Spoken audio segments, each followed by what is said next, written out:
Bem-vindos ao programa Um Fato, Duas Visões, um programa produzido pela Faculdade de Educação e pela Faculdade de Ciências Humanas e da Saúde. Hoje a nossa convidada é a Dirce Encarnación Tavares, né? Espanhol e português, como nós dizemos. Encarnación Tavares, né? E que ela é especializada e trabalha no programa de pós-graduação, educação e currículo na área da interdisciplinariedade, no grupo de estudo da professora Ivani Fazenda, tem muitas coisas, né, para falar. E hoje ela vem falar para nós um pouco das vivências na área da interdisciplinaridade, as práticas interdisciplinaridades, da pesquisa interdisciplinar, enfim, de algumas experiências. Bem-vinda ao nosso programa, obrigado pela presença. E a pergunta é, já que nós vamos tratar inicialmente o que é interdisciplinaridade, isso é possível? É possível, com certeza é possível.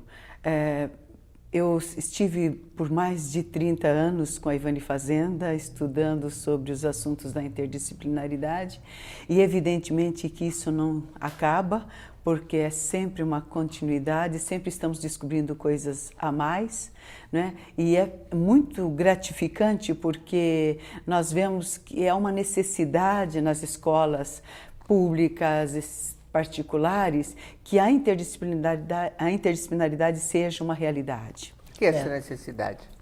A necessidade porque nós vivemos hoje, no século XXI, de uma forma meio isolada, né? Um certo egocentrismo. E a interdisciplinaridade ela vem para integrar, integralizar, fazer com que nós possamos estar mais juntos, trabalhar em equipe. Então, por isso que para os professores e educadores, sem dúvida, é uma necessidade. A Dirce tem uma vasta experiência, ela trouxe alguns livros, né? Ela fala sobre a pesquisa nesta área, uma vivências, o que é interdisciplinariedade e as práticas interdisciplinaridades. Eu queria que você falasse um pouquinho dessas práticas interdisciplinaridades, né? Porque o nosso currículo ainda da escola, só para explicar, ele é disciplinar. Ele é português, matemática, por disciplina. Você está falando uma outra coisa, que isso deve se articular. Como isso ocorre? Pois é, eu vejo que a interdisciplinaridade ela passa pela disciplinaridade, né? Ou perpassa pela disciplinaridade, porque é importante que você entenda as questões mais profundas de cada área, para depois você integrá-las. Durante os nossos estudos aqui na PUC, junto com o grupo GEP da professora Ivani Fazenda, uma coisa que ela sempre colocava: a interdisciplinaridade não se ensina, não se aprende, vive-se, mas por outro lado ela não pode ficar no senso comum. Você precisa entender para que você possa viver de forma integral, né, de forma mais profunda. Então, a interdisciplinaridade para a Ivani Fazenda, ela passa por 4 competências: a competência intuitiva, a competência intelectiva, né, intelectual, a competência prática e a competência emocional. Então, são 4 competências. Explica um pouco isso para nós, uma de cada vez. A primeira que você citou, a prática. A prática. Então, intuitiva. A prática, a questão intuitiva. Nós tínhamos um problema muito sério até a década de 80, a questão da intuição não era muito estudada e não era nada científica, nada acadêmica para se estudar, era algo do senso comum. Mas nós vemos hoje que a intuição é algo que você desenvolve a partir do quê? Dos teus conhecimentos, das tuas vivências, da sua identidade, da sua história de vida. Então, quando você enfrenta uma situação nova na sua vida, como você vai resolvê-la? Evidentemente, se eu estou em frente a uma situação nova, se eu não tiver várias questões que já me apoderaram, estão internalizadas, eu não vou conseguir resolver estas questões. Isso eu acho excelente, porque ela não é só divina. As pessoas pensam que a intuição é divina. Deus mandou uma intuição. Ou é da bruxa. Mágica. Então você já quebrou o mito que a intuição é desenvolvimento da pessoa. Exato. A segunda competência. A questão da prática, por exemplo. Os estudos, principalmente na pesquisa, nós sempre partimos de uma prática para entendê-la melhor. Qual é o problema que eu vivo hoje? quais são os problemas que estou vivendo na minha prática, por exemplo, educacional. Então, a Ivani Fazenda, ela acompanhou quase 200 dissertações de mestrado e teses de doutorado. E a grande maioria delas, ou seja, 99%, partiram da prática. Por que da prática? Porque se eu desenvolvo uma prática mais consciente, eu tenho uma possibilidade de enxergá-la com mais profundidade no meu futuro. Eu vou desenvolvendo esta prática nos meus estudos para que ela seja uma prática com desejo, com vontade, mas com conhecimento. Bom, outro mito que se quebra, porque a prática nasce de repente, viu isso? A prática nasce de um problema da realidade que eu vivo, do meu cotidiano, e não que eu invento. A gente brincava muito que a universidade, usando uma expressão até mais vulgar, era discutir o sexo dos anjos, né, como uma coisa abstrata. E não, você está dizendo que a interdisciplinaridade parte da intuição, que você já explicou, e agora do cotidiano dessa função. Perfeito, está ficando claro. Agora, o terceiro componente. A prática intelectiva. Intelectiva. Né? Nós temos trabalhado muito com os 4 saberes, partindo do saber saber, saber fazer, saber ser e saber conviver, onde elas não podem ser analisadas separadamente. Porque senão quantas pessoas que se dizem que têm grande conhecimento, mas não cumprimentam o porteiro do prédio? Não cumprimenta o indivíduo onde ele vai deixar o seu carro. Então, ele não tem a ideia dele como ser total. Aonde ele está. Então, essa questão do conhecimento sendo desenvolvido na sua integralidade, você tem mais condições não ficar só pensando numa única área, mas quando você vai analisar uma área, tem várias outras áreas que te complementam e que contribuem para que esta área que você está estudando, ela seja muito mais aprofundada. De alguma maneira, você está me falando que é também despertar no outro a percepção de que ele não é só no mundo. Exatamente. De que aquilo que ele sabe não veio de si próprio. Ele se articula na relação com o outro. Com o outro, né? Na questão do saber ser, do saber conviver. Né? E a última prática... você que sabe. Você que está, nós estamos aqui aprendendo. A última competência, que é a competência emocional. Como nós temos dificuldades de entender isso, porque nós não nos apropriamos da nossa própria identidade. Né? Quem somos nós? Quem sou eu? E quando eu me aproprio da minha própria identidade, entendendo melhor qual é o meu papel no mundo, quem eu sou, eu tenho muito mais facilidade de entender melhor o outro, de ter uma afetividade mais desenvolvida. É muito interessante a professora Ivani Fazenda, quando ela chega no grupo, uma coisa que ela faz sempre, ela dá um abraço em todo mundo. Então aquele lugar, ela é um lugar gostoso, feliz. O Paulo Freire já dizia isso, né? Quando ele dizia como deve ser a escola tem que ser um lugar feliz, onde eu tenho amigos, onde eu posso ter o prazer de estar, de viver e também o prazer de estudar, evidentemente. Será que quando a gente vai para um lugar que eu vou assistir uma palestra e eu fico ali, eu não sinto privilégio, prazer de estar ali, eu vou estar bem? Então, a questão da emoção, da emotividade, ela envolve todo o nosso ser para ter um prazer melhor de fazer aquilo que eu faço, com mais alegria, ser mais prazeroso. Então, a questão da competência emotiva, ela envolve todas essas questões do ser e estar no mundo. A gente fica ouvindo você e fica pensando a complexidade que é formar alguém para a interdisciplinariedade. Porque não é simplesmente um conhecimento. Eu vou lá, aprendo o que é construtivismo, sou construtivista. É alguém que precisa de ter uma formação pessoal, né? Uma formação profissional, uma formação cognitiva. Como é fácil, difícil? Como isso para você nas práticas, nas escolas, no trabalho de vocês? Pois é. Então, nós vemos muitos trabalhos em escolas que se dizem ser interdisciplinares.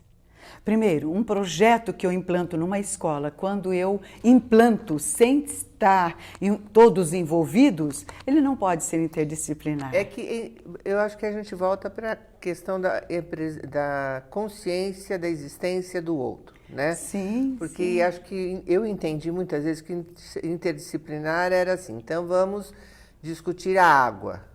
Então a geografia vai dizer dos rios, a química vai falar da composição, a literatura vai trazer o poema de não sei quem, falamos da água. É mais do que isso, né? Muito mais que isso. Por quê? É um diálogo também entre os professores e de um respeito, né? E de um poder se afastar de si para evidenciar o tema e o conhecimento do outro, é isso? Exatamente. E aí tem interessante porque quando você envolve todos na montagem de um projeto, todos, é como se você vestisse a camisa daquele projeto, vai todo mundo com muita vontade de fazer aquele projeto. E a maior parte dos projetos na escola, das escolas, é um trabalho integralizado, é um trabalho que a gente pode fazer de interativo, mas não é interdisciplinar, porque o trabalho interdisciplinar, então, ele vai além disso, ele vai você se colocar a alma para fazer aquele trabalho com todos juntos. E tem uma outra questão que eu acho que é muito mais importante, é o desenvolvimento do ser interdisciplinar. Porque quando você está junto, fazendo um trabalho com o outro, você faz porque ele pediu, porque ele sentiu necessidade, você gosta dele, você vai e faz. Mas se você sair dessa escola, que teve um projeto assim, e vai para outra, você não vai implantar na outra escola porque não fez parte de você. Mas quando faz parte da tua vida, você integrar, fazer trabalho junto com o outro, ao eu mudar de escola, eu também vou vou viver a mesma atitude que eu vivi nesta escola, neste outro lugar, porque eu já aprendi a ser interdisciplinar. Eu trabalho na universidade e a universidade ainda é bastante disciplinar, né?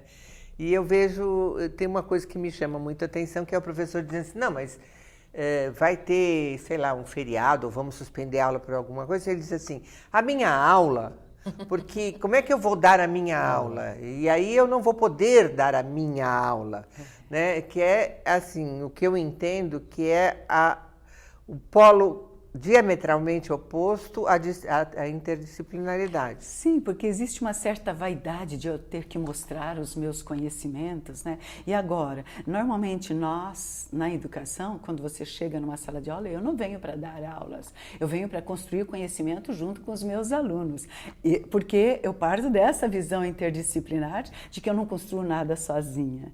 E não adianta eu querer que o aluno aprenda, eu dando aula, eu não consigo abrir a cabeça do aluno, colocar tudo na cabeça dele se ele não quiser aprender. Então já há uma necessidade de uma predisposição da sala de aula de querer aprender aquilo que foi planejado, que foi... porque normalmente nas universidades e também nas escolas, os nossos projetos são prontos, né? Você chega e já te dizem, olha, você tem que lecionar, você tem que trabalhar com este planejamento dentro deste conhecimento. Agora, esta montagem de como fazer isto, é você quem vai fazer. E se você é uma pessoa interdisciplinar, então vamos trabalhar juntos, os alunos vão trazer, cada um trazendo um conhecimento diferente, nós vamos ter um desenvolvimento muito maior. E aí cai naquela questão do que Guimarães Rosa diz. Quem é o mestre? O mestre é aquele que de repente aprende. E nós estamos aprendendo continuamente com os nossos alunos. Interessante, quando você fala de uma pessoa interdisciplinar, de uma postura interdisciplinar, e não necessariamente de um conhecimento interdisciplinar, né? Então, na verdade, ao adquirir estes conhecimentos, a pessoa tem que se transformar. Não existiria inter sem a modificação, é isto? Exatamente. Tem uma coisa muito interessante que acontece no no livro Práticas Interdisciplinares na Escola. Nós tivemos uma pessoa que escreve neste livro e ela disse assim, quando ela chegou para o grupo, olha, eu também quero fazer um trabalho, um capítulo do livro, porque eu estudei tanto sobre interdisciplinaridade e eu quero deixar a minha marca no livro Práticas Interdisciplinares. E quando ela trouxe o texto para a Ivani Fazenda, a Ivani falou assim, olha, olha, você tem muito conhecimento, sim, mas cadê a tua prática? Cadê a tua vivência? Cadê você dentro do material?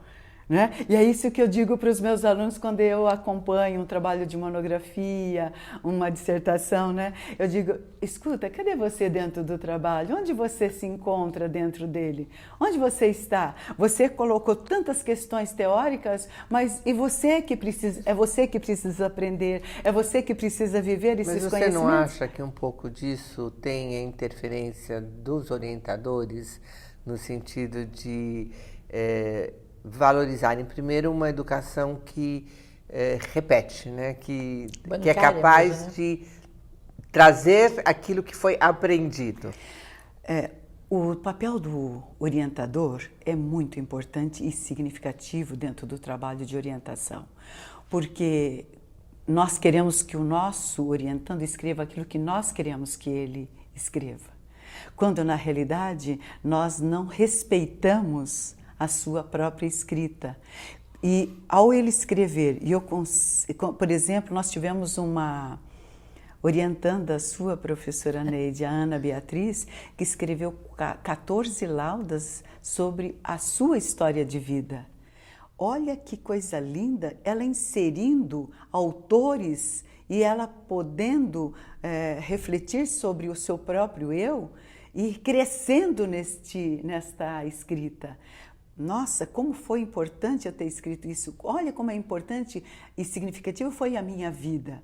E a partir daqui eu vou trazer então os autores para que eles embasem esses conceitos que às vezes estão ainda tão nebulosos dentro da minha mente. E você permitiu que ela fizesse isso. E que riqueza de trabalho. Nós temos também vários outros. Tem a professora Silmara Casadei, que é diretora do Porto Seguro. Quando ela foi escrever a sua tese de doutorado, eu me lembro, nós estávamos na França, e ela disse assim, nossa, que dificuldade que eu tenho de escrever. Ela tinha mais de 30 livros escritos para a educação infantil, etc., mas a escrita acadêmica, ela é tão exigente que às vezes a gente imagina que não vai conseguir alcançar isto. Por isso, talvez seja um dos motivos que muitas pessoas não cheguem até a academia, porque elas se assustam, não é? Eu acho interessante porque você tem um livro aqui, que até eu vou mostrar para o pessoal, Pensar, Pesquisar e Intervir. Ou seja, cada um tem a sua história. E a pesquisa é a história daquele autor, né? Daquele autor. E lógico que o orientador deveria ser, como a palavra diz, alguém que orienta, alguém que supervisiona, mas não aquele que determina, né? Uhum. E queria que você falasse um pouco disso daqui, quer dizer, que é um outro olhar da interdisciplinaridade para o cotidiano, né? Que você escreveu. Ok. A professora Ivani Fazenda, ela sempre separou a interdisciplinaridade escolar e a interdisciplinaridade na pesquisa. Como acontece a interdisciplinaridade escolar ou na escola, junto com os professores, com os alunos, com os gestores, etc. Então, esta é uma questão. Na pesquisa, como ocorre a interdisciplinaridade? E acho que isso nós conseguimos conversar um pouco e entender que a interdisciplinaridade na pesquisa é esse, o respeito pelo meu orientando, você deixar que ele também se desapegue daqueles conhecimentos já muito rígidos, que ele já construiu, mas que ele possa adquirir novos conhecimentos, né? Ter a ousadia de poder entender melhor o que os autores estão querendo dizer para ele, e ter a humildade da troca. Eu tenho o meu conhecimento, a minha história de vida. O próprio Paulo Freire coloca como é importante você respeitar a história de vida do outro. E nós, orientadores, estamos respeitando a história de vida dos nossos orientandos, né? Então, essa história, ela tem uma singularidade, ela tem uma beleza que ela tem que ser salientada, porque senão eu jogo toda a vida dele para o lixo e vamos começar tudo de novo? Não pode ser por aí. A gente tem que pensar dentro dessa visão integral do indivíduo, de totalidade do ser, para que a partir disso nós consigamos desenvolver novos conhecimentos e aí acontece e ocorre as transformações. Na verdade, a gente parte, acho que eu diria a nova safra que nós temos aqui, a gente parte mesmo que o pesquisador é uma pessoa comum. O pesquisador não é um sábio.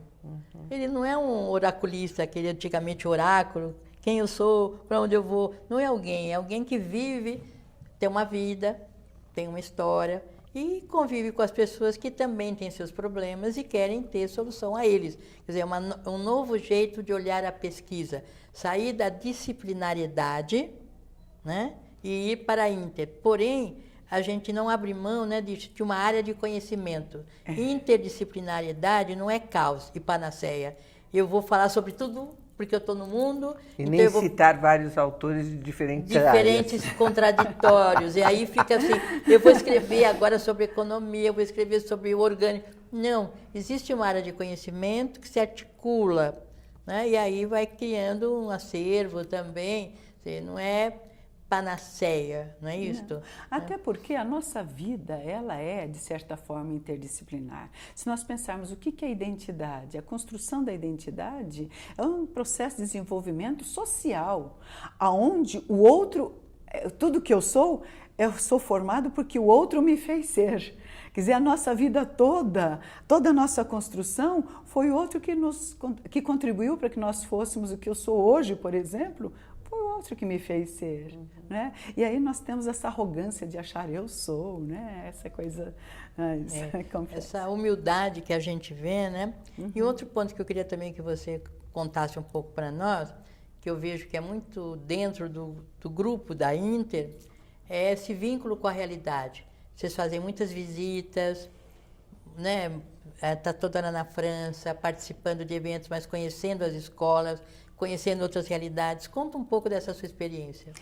Muito interessante que o livro que nós temos, O que é Interdisciplinaridade, foi resultado de um trabalho que nós desenvolvemos em Marrakech sobre interdisciplinaridade. Aí, neste grupo, inclusive, vocês veem o último autor ali, que é Yves Lenoir. Yves Lenoir, né? Então, é um expoente na área lá na França. Na França. O que aconteceu? Quando nós chegamos para colocar o que acontece no nosso grupo GEP sobre interdisciplinaridade aqui no Brasil, eles ficaram admiradíssimos. Como pode o Brasil estar tão avançado nos conceitos de interdisciplinaridade? Esse grupo da Ivani Fazenda, ele vem estudando desde a década... Na realidade, a Ivani Fazenda vem estudando desde a década de 60.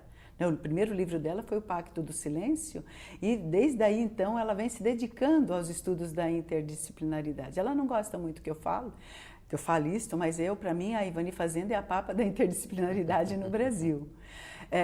E nós tivemos em vários lugares. Nós tivemos, por exemplo, em Monterrey, no México, no encontro da Unesco, e na sala que nós apresentamos o nosso trabalho sobre interdisciplinaridade no Brasil, estava o ministro da Educação do México. E ele ficou impressionado com o que nós estamos desenvolvendo aqui no Brasil. Então, nós temos estudos muito aprofundados, nós temos já muitas práticas interdisciplinares muito interessantes. O que falta para a gente é que as pessoas enxerguem isto, o Ministério da Educação enxergue isto, aproveite desse material tão rico e que coloquemos isso na nossa realidade brasileira de forma mais ampla, não é? Por isso a importância dessa divulgação da interdisciplinaridade. É que a palavra interdisciplinar virou comum na boca de todos. O texto da Base Nacional, ele tem mais de 50, ele aparece, uma amiga contou mais, acho que umas 100 vezes ele aparece, esta palavra, no documento da Base Nacional Comum Curricular.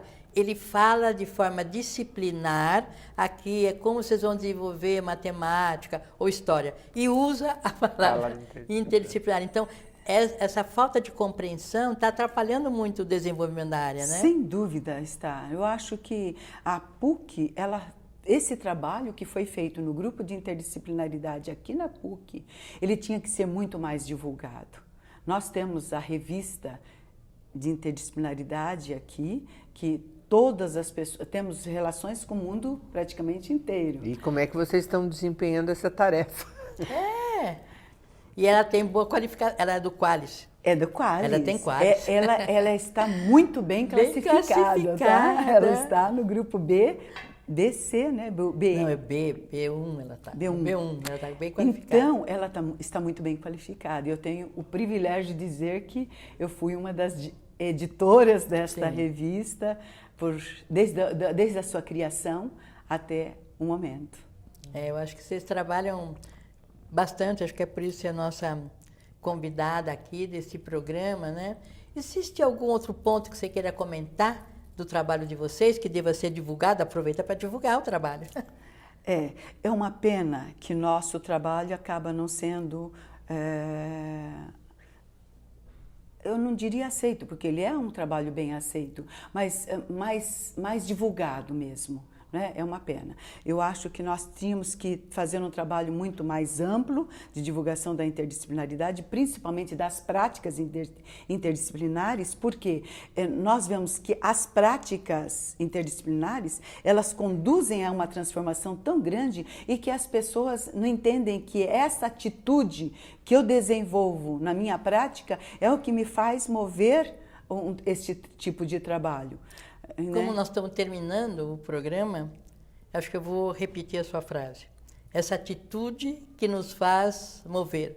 Com essa frase tão provocadora, né? Nós estamos terminando o nosso programa de hoje, esperando contar com vocês até o próximo programa. Obrigado a Márcia, que é minha parceira sempre. Obrigada, Márcia, de estar mais uma vez juntas, né? E aguardamos vocês até o próximo programa.